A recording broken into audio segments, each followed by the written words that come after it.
আজকে আমরা এমএস ওয়ার্ডের একটি টিপস শেয়ার করব, যে অপশনটার মাধ্যমে আমরা লিঙ্ক তৈরি করতে পারবো। আমাদের কাছে যদি কোনো এমএস ওয়ার্ড ফাইল থাকে, সেই ক্ষেত্রে যদি আমাদের এমএস ওয়ার্ডের ফাইলের মধ্যে যদি কোনো একটা লিঙ্ক শেয়ার করা দরকার পড়ে, যে লিঙ্কের মাধ্যমে আমরা ওই ফাইলে যেতে পারবো বা ওই ফাইলটিতে আমরা এই লিঙ্কে ক্লিক করার মাধ্যমে আমরা ফাইলে চলে যেতে পারবো এবং লিঙ্কটি একটি আইকন হিসেবে এখানে শো করবে লেখার মাঝখানে বা লেখার প্যারার মধ্যে। তো আমাদের কাছে এই লেখাটা আছে, লেখাটা আমি এখানে লেখার নিচে আমি একটি লিঙ্ক শেয়ার করতে চাচ্ছি। তো কিভাবে করব এটা?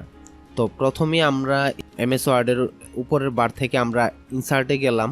ইনসার্টে যাওয়ার পর এখানে দেখুন টেক্সটের একটি অপশন আছে। এই টেক্সটের অপশন থেকে এখানে অবজেক্ট নামের একটি অপশন আছে, এই অবজেক্টে ক্লিক করব। তারপরে এখানে অবজেক্ট আরেকটি অপশন এসে পড়বে, এখানে এরো চিহ্ন ক্লিক করার পরে অবজেক্টের অপশনটি এসে পড়বে।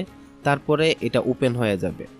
তারপর এখান থেকে আমরা ক্রিয়েট ফ্রম ফাইল এটাতে ক্লিক করব।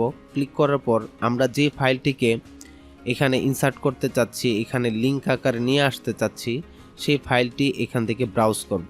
ব্রাউজ করে আমাদের কাছে যে ফাইলটি আছে সেই ফাইলটি খুঁজব। এখানে ধরুন আমি এখানে এক্সেলের ফাইলটি নিয়ে আসতে চাচ্ছি, এখানে এটা সিলেক্ট করে তারপর ইনসার্টে ক্লিক করব। ক্লিক করার পরে এখানে লিঙ্ক টু ফাইল এটা যদি আমি ক্লিক করে দেই আর এখানে ওকেতে ক্লিক করে দেই, তাহলে এটার যে পুরাটা যে অপশন আছে এই ফাইলটি ছিল এটা কিন্তু এখানে এসে পড়বে। তা আমরা এইভাবে না এনে এটা আমি আন্ডু করে দিলাম। এইভাবে না এনে আবার এখান থেকে গেলাম, এখান থেকে যাওয়ার পর আবার ক্রিয়েট ফ্রম ফাইল এটাতে ক্লিক করলাম। তারপর আবার ব্রাউজ করলাম, ব্রাউজ করে আমরা ফাইলটি নিলাম, তারপর ইনসার্টে ক্লিক করলাম।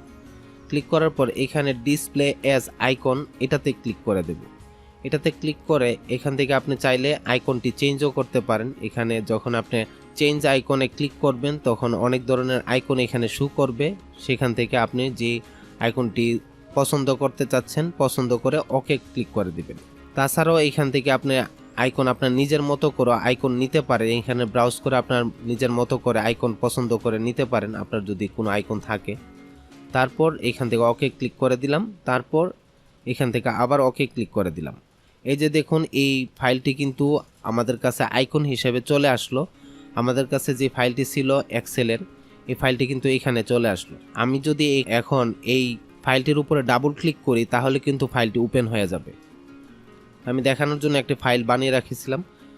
আমরা যদি চাই যে কোনো ফাইল এভাবে করে আমরা লিঙ্ক করে রাখতে পারি, আমাদের কাজের সুবিধার্থে যদি প্রয়োজন পড়ে সেই ক্ষেত্রে আমরা কিন্তু এভাবে করে ফাইলটি লিঙ্ক করে দিতে পারি। তাহলে দেখা যাবে আমাদের যদি প্রয়োজন হয় এই ফাইলটি ওপেন করে দেখার জন্য, সেই ক্ষেত্রে আমরা এইভাবে ডাবল ক্লিক করলেই ফাইলটি ওপেন হয়ে যাবে।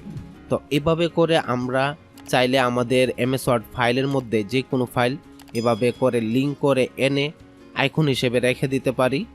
তো আশা করি যাদের এই অপশনটা জানা ছিল না, এই অপশনটা জানার মাধ্যমে আপনারা অ্যাডভান্স লেভেলের কিছু জানতে পারলেন।